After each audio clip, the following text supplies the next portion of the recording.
जैसे सभी टेंस की पहचान, वैसे इस टेंस की पहचान क्या है कि इसके हिंदी वाक्यों के अंत में रहा होगा, रही होगी, रहे होंगे इत्यादि के साथ समय भी दिया रहेगा। आपने देखा होगा कॉन्टिन्यूअस टेंस में, फ्यूचर कॉन्टिन्यूअस टेंस की पहचान भी यही रही थी, रहा होगा, रही होगी, रहे होंगे इत्यादि सब। बस क्या होगा कि अगर इसके साथ समय दे दिया जाए रहा होगा, रही होगी, रहे होंगे इत्यादि के साथ अगर समय दे दिया जाए, जैसे कि वे, ये लिखा है मैं 4 दिन से क्रिकेट खेल रहा हूंगा। अब पहचान तो कॉन्टिन्यूअस की है, लेकिन इसमें साथ साथ में क्या दिया गया है, समय, कार्य का क्या दिया गया है, समय दे दिया गया है। यदि समय दे दिया जाता है तो वो कॉन्टिन्यूअस ना होकर परफेक्ट कॉन्टिन्यूअस हो जाता है। और परफेक्ट कॉन्टिन्यूअस टेंस में पहचान तो कॉन्टिन्यूअस की रहेगी, हेल्पिंग वर्ब जो लगती है वो परफेक्ट की भी लगेगी, और कॉन्टिन्यूअस के लिए हम किसका प्रयोग करते हैं, बीन का प्रयोग करते हैं। जैसे मैं 4 दिन से क्रिकेट खेल रहा हूंगा, रहा होगा, रही होगी, रही होगी, ये किसकी टेंस की पहचान है, प्रेजेंट फ्यूचर कॉन्टिन्यूअस की। और फ्यूचर कॉन्टिन्यूअस टेंस की पहचान के साथ साथ यदि समय दे दिया गया तो वो कौन सा टेंस हो गया, फ्यूचर परफेक्ट कॉन्टिन्यूअस। अब चलते हैं इसके अफर्मेटिव पे। सबसे पहले हम क्या करते हैं, इसका रूल जानते हैं।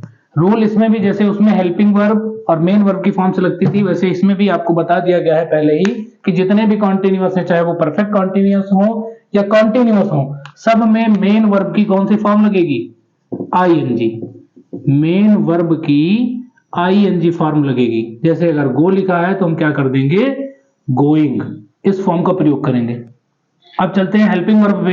हेल्पिंग वर्ब क्या लगेगी इसमें हेल्पिंग वर्ब आई वी के साथ वही लगनी है। सेल और विल के साथ केवल क्या जोड़ देना है, सेल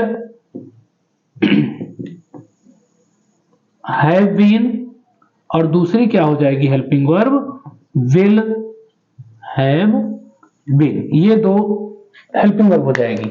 यानी आई वी के साथ आपने क्या लगाना है, आई वी के साथ सेल हैव बीन, बाकी ऑल सब्जेक्ट, जितने भी सब्जेक्ट हैं सबके साथ विल हैव बीन लगा देना है। अब चलते हैं अफर्मेटिव पे।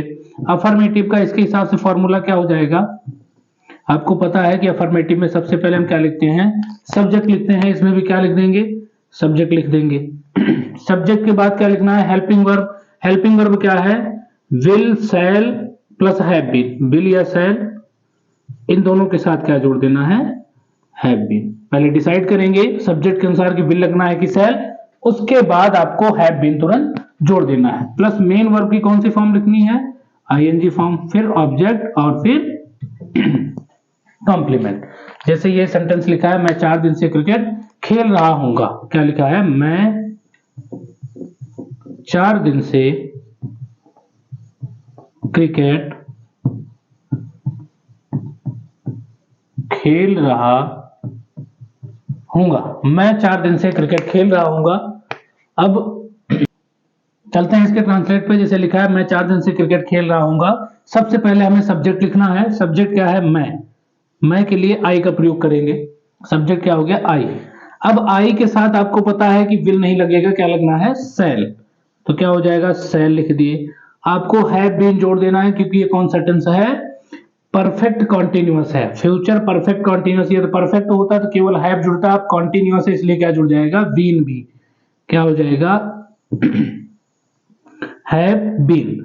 उसके बाद वर्ब लिखनी है। वर्ब क्या है, मैं क्रिकेट खेल रहा हूंगा। मैं का क्या काम है, खेलना। क्या खेलना, ये ऑब्जेक्ट है, खेलना इसकी मुख्य क्रिया है, तो खेलने की अंग्रेजी प्ले, और प्ले की कौन सी फॉर्म लिखनी है, ING form. I shall have been playing, object क्या है, द क्रिकेट। अब एक चीज और बच रहा है, 4 दिन से आपको हमने बताया है कि निश्चित समय के लिए सिंस का प्रयोग, अनिश्चित समय के लिए फॉर का प्रयोग। तो 4 दिन से ये एक निश्चित समय नहीं है। निश्चित का मतलब कि जो फिक्स हो। अब 4 दिन, कौन सा 4 दिन ये पता नहीं है, इसलिए हम किसका प्रयोग करेंगे, फॉर का करेंगे, फॉर 4 डेज। वे 4 दिन से क्रिकेट मैं 4 दिन से क्रिकेट खेल रहा हूंगा, I shall have been playing the cricket for 4 days. जैसे मैं 4 दिन से क्रिकेट खेल रहा हूंगा, I shall have been playing the cricket, 4 दिन से निश्चित समय नहीं है इसलिए फॉर का प्रयोग किया गया। यदि होता है कि वह मैं मंगलवार से बुधवार से, तो वो निश्चित समय था और निश्चित समय के लिए क्या करते, सिंस का प्रयोग करते। सिंस का प्रयोग करने के बाद उस दिन का हम नाम लिख देते। यानी मैं 4 दिन से क्रिकेट खेल रहा हूंगा, I shall have been playing the cricket for 4 days। अब नेगेटिव में क्या करना है आपको, इसी की नेगेटिव फॉर्मूले में क्या कर देना है, शैल और विल के बाद सिर्फ आपको नॉट जोड़ देना है, यानी सब्जेक्ट प्लस विल अथवा shall plus not have been, ये पूरा जुड़ा रहेगा। Subject plus will shall plus not have been plus verb की आईएनजी फॉर्म प्लस ऑब्जेक्ट और फिर कॉम्प्लीमेंट। जैसे फॉर्मूला क्या हो जाएगा नेगेटिव का, नेगेटिव का फॉर्मूला लिखेंगे सब्जेक्ट प्लस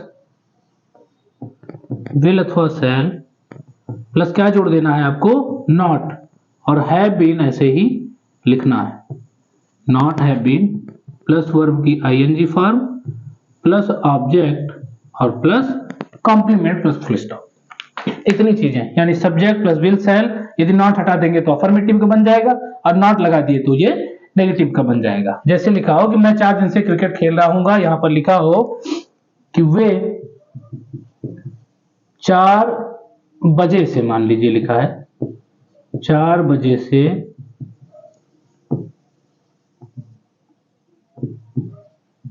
क्रिकेट नहीं खेल रहे होंगे। यदि लिखा है वे 4 बजे से क्रिकेट नहीं खेल रहे होंगे तो ये नेगेटिव है, और नेगेटिव में आपको विल शैल के बाद आपको नॉट लगा देना है, बाकी सारा फॉर्मूला वही रहेगा। तो सबसे पहले हम क्या लिखेंगे, दे सब्जेक्ट हो गया।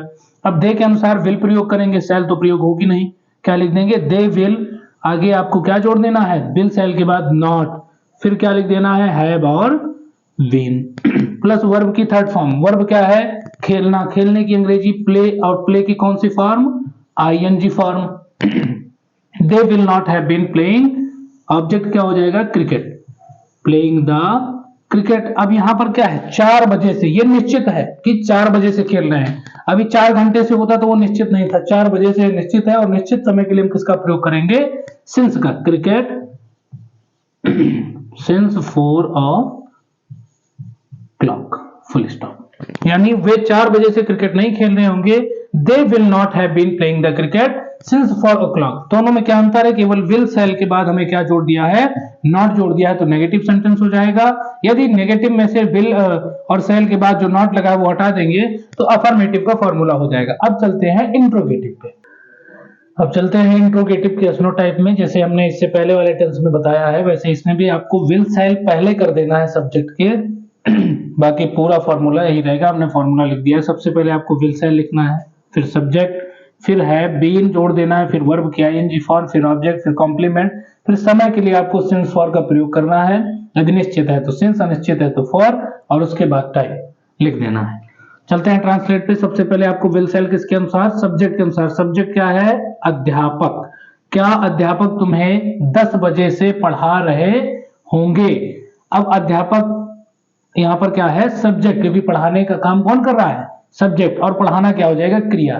टीच, टीच क्या हो जाएगी, क्रिया, और टीचर क्या हो जाएगा, सब्जेक्ट। अब टीचर के लिए हम हेल्पिंग और विल का या शैल में से किसका प्रयोग करते हैं, विल का। तो यहां पर क्या हो जाएगा, विल, उसके बाद subject, teacher, will teacher, subject हो गया। अब हैव बीन आपको जोड़ देना है, will teacher have been, verb की आईएनजी फॉर्म टीच, टीच की थर्ड फॉर्म और आईएनजी फॉर्म क्या होगी, टीचिंग, टीच की आईएनजी फॉर्म आपको फर्स्ट फॉर्म में क्या जोड़ देना है, आईएनजी, टीचिंग। क्या अध्यापक तुम्हें, टीचिंग यू, क्या हो जाएगा, object. Will teacher have been teaching you 10 बजे से, ये एक निश्चित समय है, कॉम्प्लीमेंट तक हो गया। निश्चित समय के लिए हम किसका प्रयोग करते हैं, सिंस का, since 10 o'clock, question mark. Will teacher have been teaching you since 10 o'clock। अब ये क्या था, yes no type. WH type में क्या करना है, थोड़ा सा, सिर्फ थोड़ा सा समझना है आपको। इसमें क्वेश्चन वर्ड पहले आया है और डब्ल्यूएच टाइप में क्वेश्चन वर्ड बीच में आएगा। तो जो क्वेश्चन वर्ड वाक्य के मध्य में आएगा सिर्फ उसको क्या करना है, इसमें विल शैल के पहले लिख देना है। बाकी पूरा नियम, पूरा फॉर्मूला यही रहेगा। जैसे आपने देखा ये फॉर्मूला लिखा है, will shall, will shall, subject, subject, have been, verb की आईएनजी फॉर्म, बाकी सेम लिखा है। केवल आपको विल शैल यहाँ पहले है और यहाँ विल शैल से भी पहले क्या लिख दिया गया है, क्वेश्चन वर्ड। अब इसके ट्रांसलेट में चलते हैं। क्वेश्चन वर्ड आपको पहले लिखना है क्वेश्चन वर्ड। जैसे क्वेश्चन वर्ड क्या लिखा है, कहां। अब कहां की अंग्रेजी क्या लिखेंगे, हो यार, उसके बाद क्या लिखना है, विल सेल। अब विद्यार्थी सब्जेक्ट है, विद्यार्थी के लिए किसका प्रयोग करेंगे, विल का प्रयोग करेंगे। फिर आपको क्या जोड़ देना है, सब्जेक्ट लिखने के बाद हैव बीन, सब्जेक्ट क्या है, विद्यार्थी यानी स्टूडेंट्स, फिर आपको हैव बीन जोड़ देना है।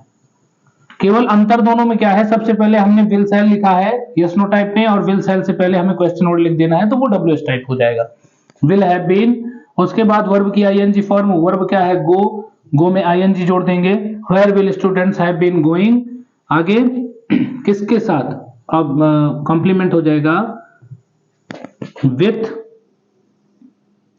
अपने मित्रों के साथ। क्या लिखा है, विद्यार्थी अपने मित्रों के साथ, यहां पर स्टूडेंट्स है यानी बहुवचन है, प्लूरल है, और प्लूरल के लिए अपने की अंग्रेजी क्या लिखते हैं, देयर। यदि यहां पर स्टूडेंट होता, सिंगुलर होता, तो यहां पर हिज हो जाती है अपने की अंग्रेजी, यहां प्लूरल नंबर है इसलिए अपने की अंग्रेजी क्या हो जाएगी, विथ देयर फ्रेंड्स, मित्रों, विथ देयर फ्रेंड्स। 4 दिन से, अब यहां पर हमने कॉम्प्लीमेंट तक लिख दिया। अब सिंस फॉर, समय के अनुसार, समय क्या है, 4 दिन से, ये निश्चित है क्या अनिश्चित, अनिश्चित है, अनिश्चित के लिए हमेशा फॉर का प्रयोग करते हैं, यानी क्या लिखेंगे, फॉर 4 डेज क्वेश्चन मार्क, यानी विद्यार्थी अपने मित्रों के साथ 4 दिन से कहां जा रहे होंगे, where will students have been going with their friends for 4 days. समझ में आया। जैसे सबसे पहले इन दोनों में क्या लिखेंगे, इन दोनों में अंतर सिर्फ जरा सा है। यस नो टाइप में क्या करना है, जो क्वेश्चन वर्ड वाक्य के पहले आएगा उसकी अंग्रेजी नहीं लिखी जाती है, केवल हेल्पिंग वर्ब से शुरू कर दिया जाएगा। और डब्ल्यूएस टाइप में क्या करेंगे, जो क्वेश्चन वर्ड वाक्य के मध्य में आएगा उसकी अंग्रेजी हम सबसे पहले लिख देंगे, बाकी पूरा फॉर्मूला फिर, जैसे हेल्पिंग वर्ब यहां लिखी है, हेल्पिंग वर्ब यहां लिखी है, सब्जेक्ट सब्जेक्ट, फिर हैव बीन जोड़ा है, हैव बीन जोड़ा है, वर्ब की आईएनजी फॉर्म, वर्ब की आईएनजी, बाकी सेम सब्जेक्ट सेम फॉर्मूला उसका रहेगा, केवल हेल्पिंग वर्ब से पहले हम क्या कर देंगे, जो क्वेश्चन वर्ड आएगा उसकी अंग्रेजी लिख देंगे। अब यदि इंट्रोगेटिव नेगेटिव हो तो इसमें भी क्या करेंगे, सब्जेक्ट के बाद हम क्या जोड़ देंगे, नॉट। जैसे यहाँ क्या अध्यापक तुम्हें 10 बजे से नहीं पढ़ा रहे होंगे तो will teacher not have been, केवल अगर इसमें नहीं आया है, इंट्रोगेटिव है और नॉट या नहीं आया है, तो सब्जेक्ट के जस्ट बाद हम क्या कर देंगे, नॉट जोड़ देंगे, वो हो जाएगा इंट्रोगेटिव नेगेटिव। धन्यवाद।